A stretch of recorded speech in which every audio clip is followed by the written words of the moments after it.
In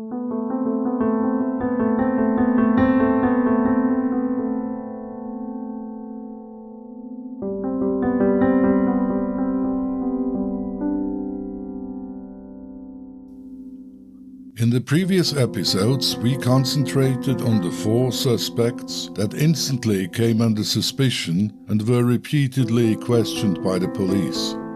The police that were convinced that one of the 4 was the murderer and subsequently focused their investigations primarily on them. But by doing that, they were later accused by the press and private investigators to have neglected to follow up on alternative leads, having only half-heartedly pursued testimonies and observations that were reported from third parties. Furthermore, the case file XY television program did not yield any new leads. The police reached a point where they started to seriously doubt their capabilities. A year had passed since the murders and they had virtually nothing in their hands. No murder weapon, no motive, no clue as to the location of the murders, no evidence, and certainly no suspect.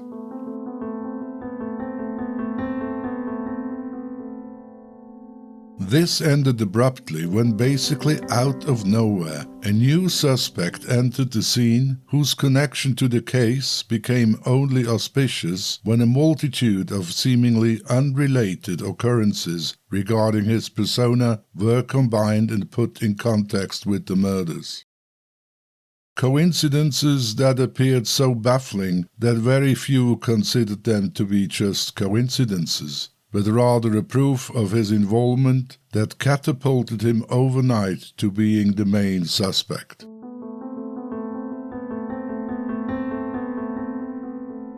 My name is Rudolf Eisler, and this is The Main Suspect, Episode 6 of the Crystal Cave Murders, an investigative true crime podcast by Playground Media Productions.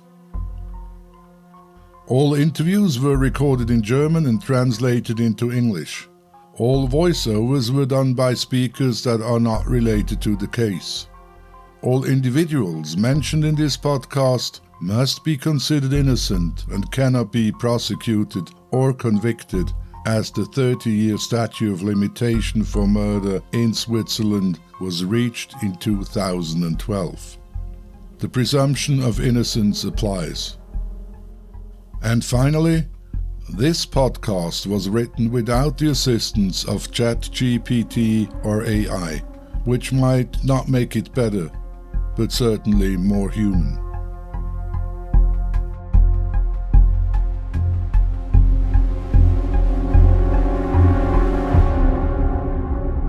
The new suspect happened to be an architect that was 40 years of age at the time, married, and with 2 daughters 11 and 12 years old, living right below the Crystal Caves.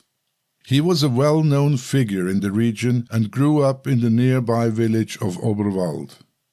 In 1978 he bought an old farmhouse, which he renovated and transformed into a pretty country house with integrated horse stables and a large living room with huge windows on the ground floor that offered a fantastic view past the vegetable garden, across the paddock, and the Rhine Valley in the distance.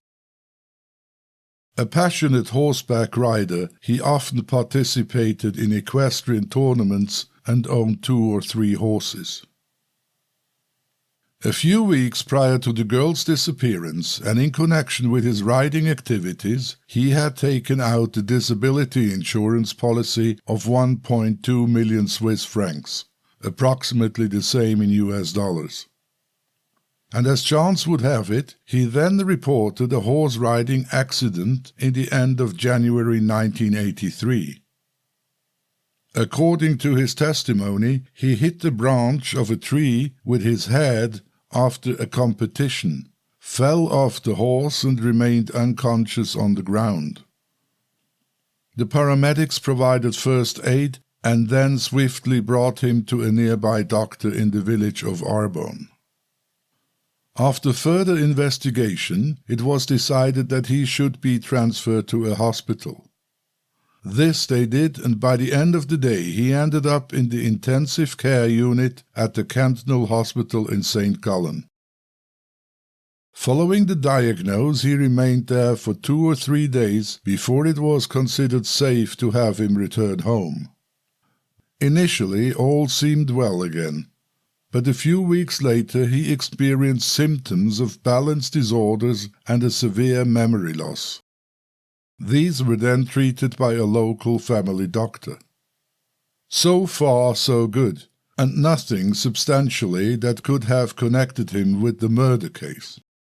The only odd thing being the relatively short time span between his taking out a life insurance policy and the actual riding accident. This caused his insurance company to take a closer look at the reported riding accident and his insurance claim. Their investigations ran time-wise parallel to the murder investigation by the police, and at some time they converged.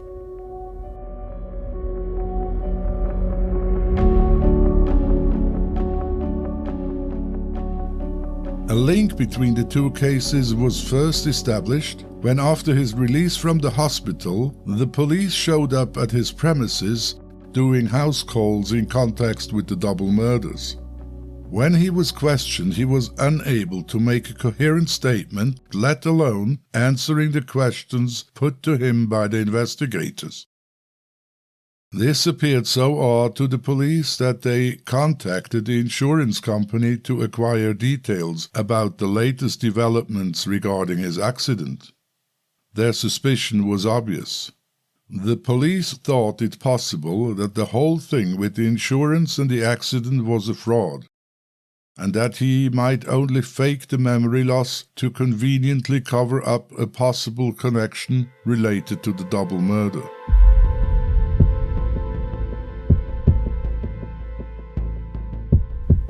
Their assumption was further supported by 2 other facts. The first one being that his house was only a few hundred meters from the Crystal Caves, and that the caves themselves were actually situated on his property. And secondly, that roughly around the same time the girls disappeared, he and a friend climbed the steep terrain off the beaten track towards the caves to locate and fix a leak in the water hose because he too, just like the family at the sawmill, collected fresh water from the stream by the caves. But unlike his neighbor, his pipe reached further up and the water was collected from the lake inside the caves. This, of course, proved that he was very familiar with the terrain. All these things combined, the short interval between taking out the insurance policy, the riding accident, the memory loss, the proximity of his house to the caves, and the repair work of the water pipe around the time the girls vanished, was reason enough for the police and insurance investigators to keep him under continued surveillance when released from the hospital.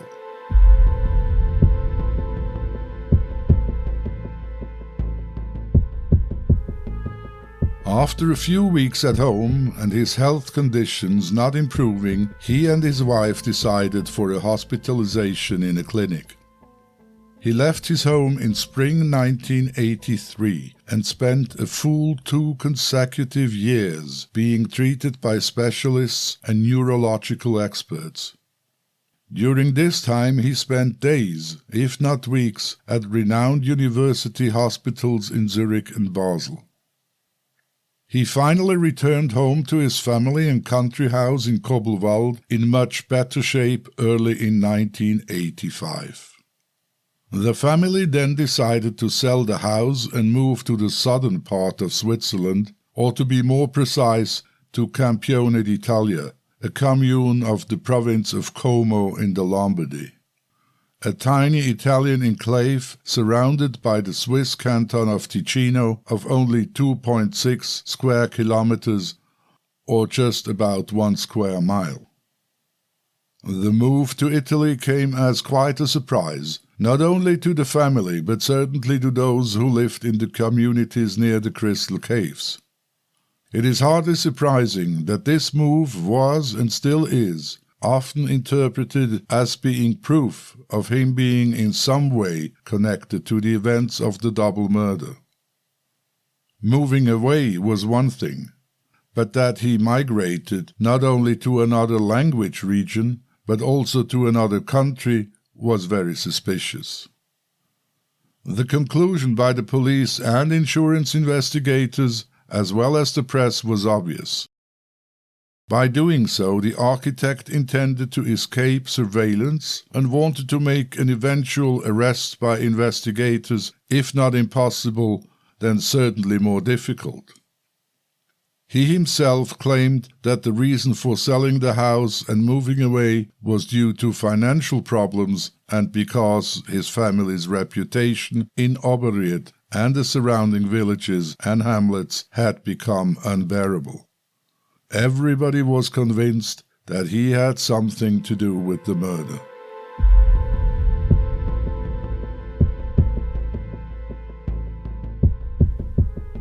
They had hardly installed in Campione d'Italia when he and his wife noticed that they were continuously being monitored by several conspicuous-looking men as soon as they left the Italian territory.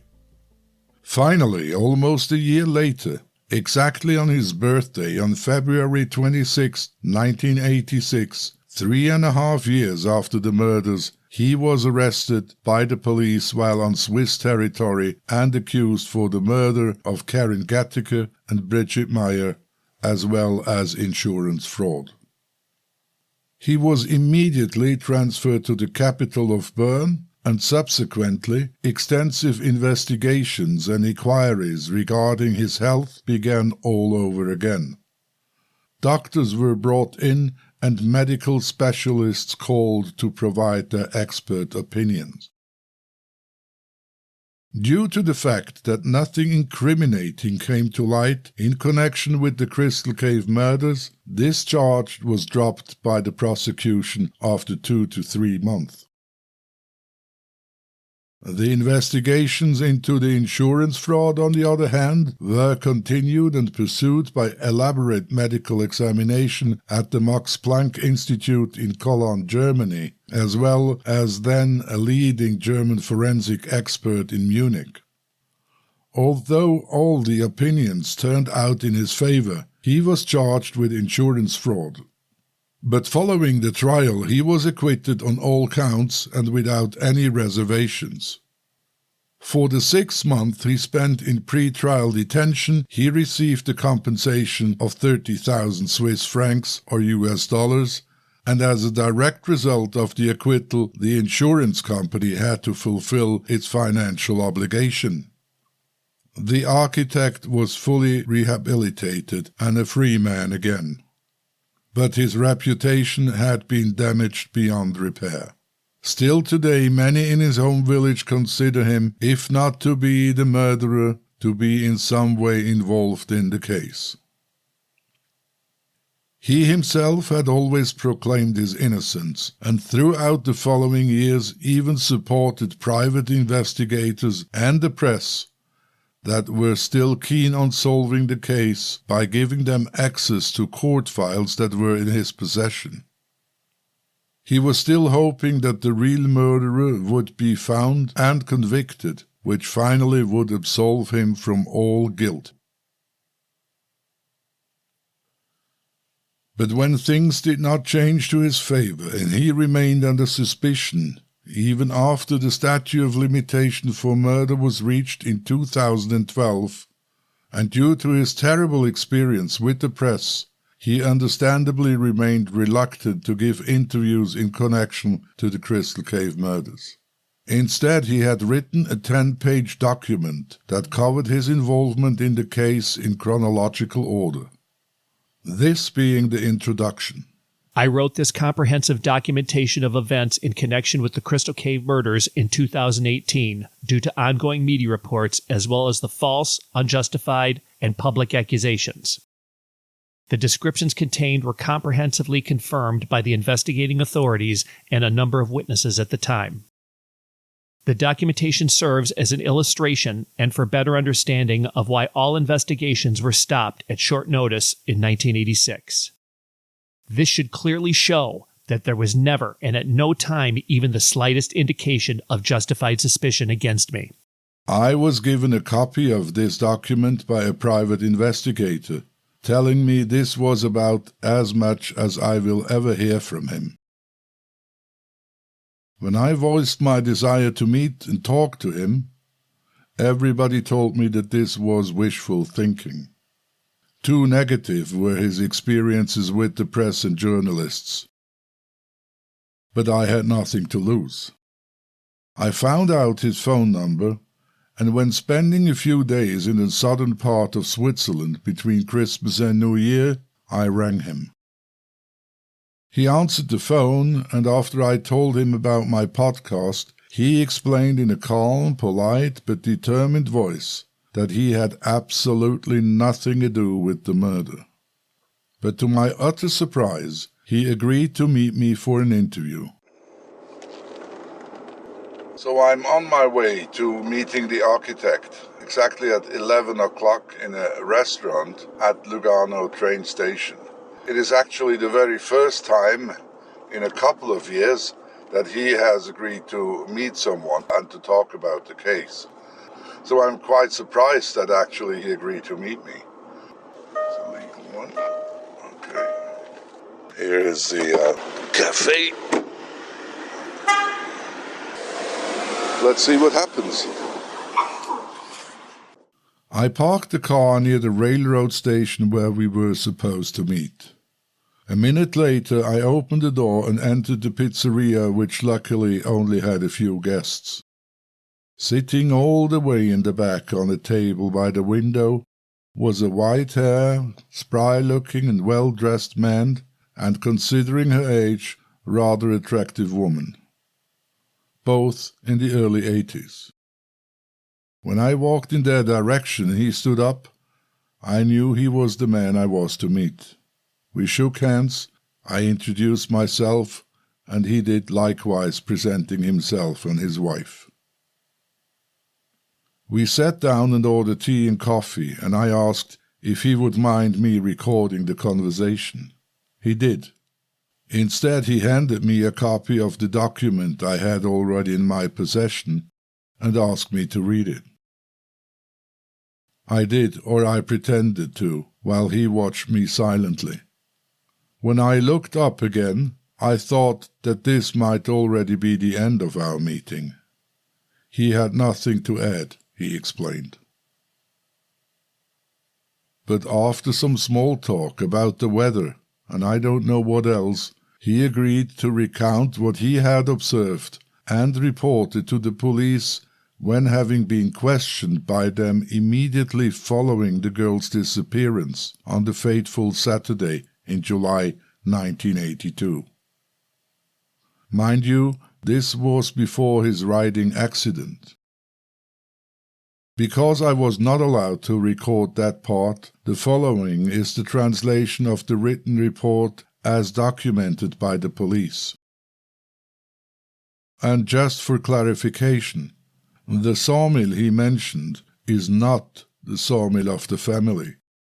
On July 31st, 1982, between 11 and 11:30, I drove my Mercedes and the horse trailer on the road coming from Oberriet in the direction towards Kobelwies. I live in Kobelwald. I often take this route, especially with the horse trailer, because the road heading home is safer and easier to drive than the direct route, which is steep and curvy. So I drove from Metlin in the direction of Graber Sawmill, which then leads to the junction. On the section between Metlin and Graber Sawmill, a silver-gray passenger car, possibly an Opel or Mazda, came towards me at high speed. Apart from the driver, there were other people in the vehicle. However, I could not recognize them because the car was speeding and I had to take evasive actions. But I did see the driver. It was a man around 30 to 40 years old. He had brown to light brown hair and a bold forehead. I think I would recognize him again if I were shown a photo, but I cannot give any more information about the incident. The account he gave me that day was very much consistent with the police report. The only difference being that now he mentioned that his daughter was also with him in the car. When I made him aware of this, he explained that he did not consider this relevant at the time. Important was what he noticed and not who sat next to him in the car. He also explained that this observation was regrettably filed away by the investigators and never followed up on. After asking his permission to record our conversation, he agreed. I am still convinced that the two girls were sitting in the car that came towards me. If the police had worked thoroughly and conscientiously at the time and had double-checked my observation, I feel the case most certainly would have been solved. But instead, they deemed it unnecessary.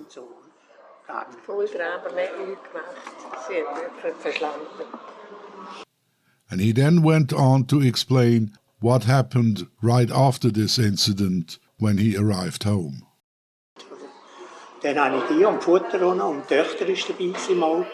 I arrived at home with my daughter at around 11:45 and unloaded things we had bought for the horses and stored in the trailer. Mostly hay and other things for the stable.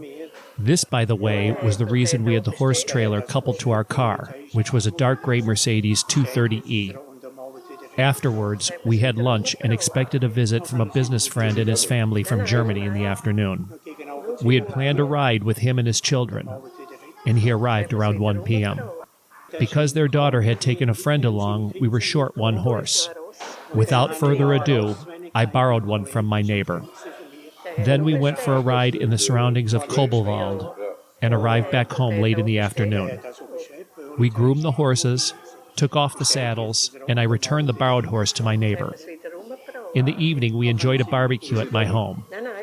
It must have been around 11 p.m. when the family left and returned to their holiday home. We then went to sleep. I spent Sunday with my horses at a horse show near Landcourt. My neighbors and the German business client were questioned. Both confirmed these events to the investigating authorities, and they were put on record.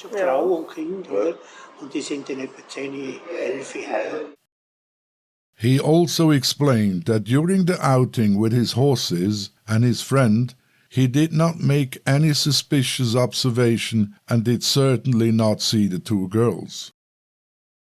To double-check on this, I later rang the neighbor that, according to his testimony, borrowed him a horse that day.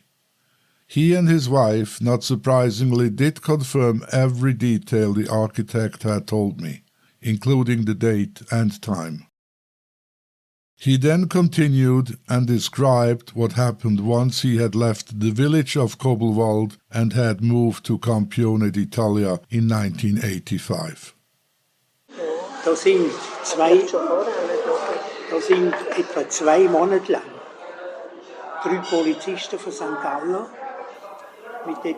Whenever we left the Italian territory to, for example, drive my daughters to school, they were waiting for us in a car at the border. It was so obvious. It appeared they did not take great care to remain unnoticed.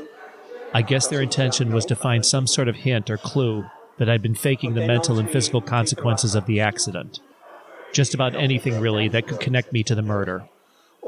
Something that proved that I was part of a conspiracy of some sort. Everything was so odd. It just didn't make any sense. But I really have no other explanation.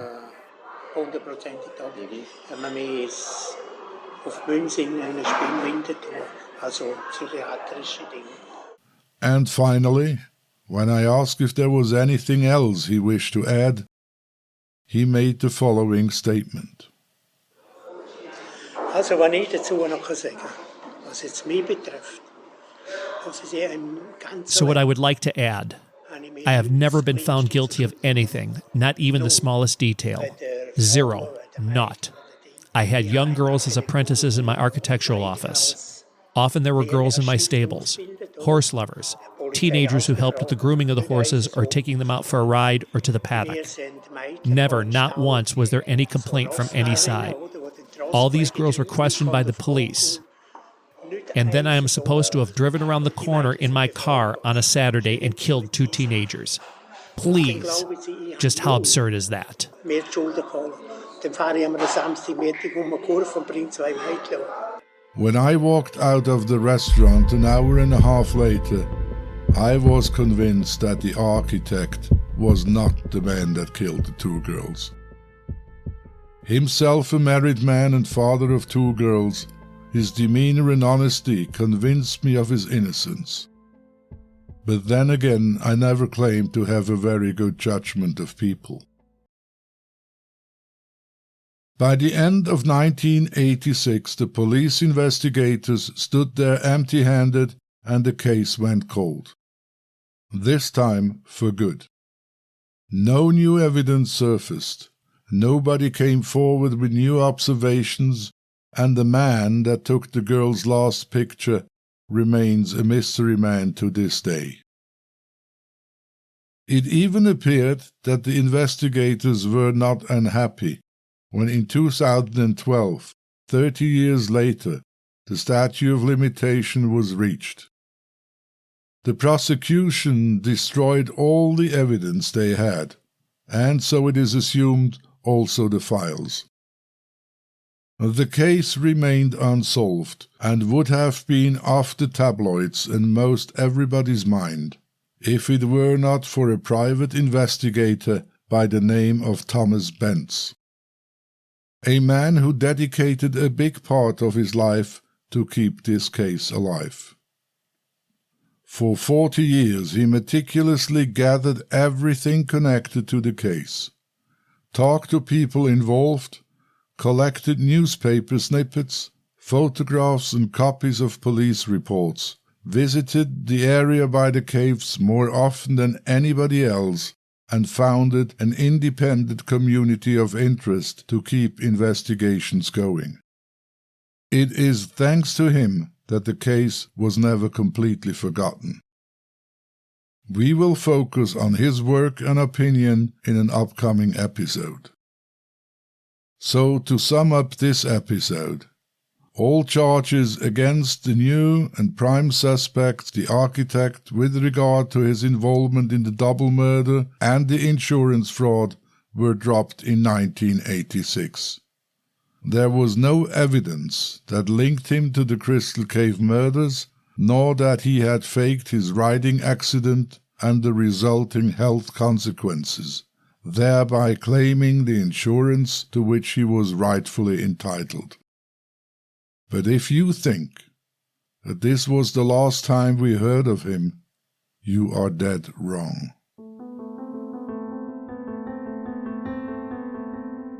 Tune into Episode 7, The New Leads, when new witnesses approach the press and a private investigator with yet more baffling and unheard-of observations catapulted the architect once more right into the spotlight. This time in context with the car he owned, a dark grey Mercedes 230e, the car that became of vital importance even 5 years after the case had passed the 30-year statute of limitation for murder. And while this new evidence made it to the front of most every newspaper, was covered on radio and television stations across the country, the police followed the developments with no more or less curiosity and interest than the average Swiss citizen. Please do visit our website at thecrystalcavemurders.com for additional information including maps, photographs, videos, and details on how to support the makers of this podcast, should you suddenly have developed a desire to do so, and to keep the Crystal Cave Murders free from tiresome advertisement by manufacturers of Swiss watches, chocolate, or cheese. My name is Rudolf Eisler, and this was The Main Suspect, Episode 6 of the Crystal Cave Murders, an investigative true crime podcast brought to you by Playground Media Productions. Available on Apple Podcasts or most any platform of your preference.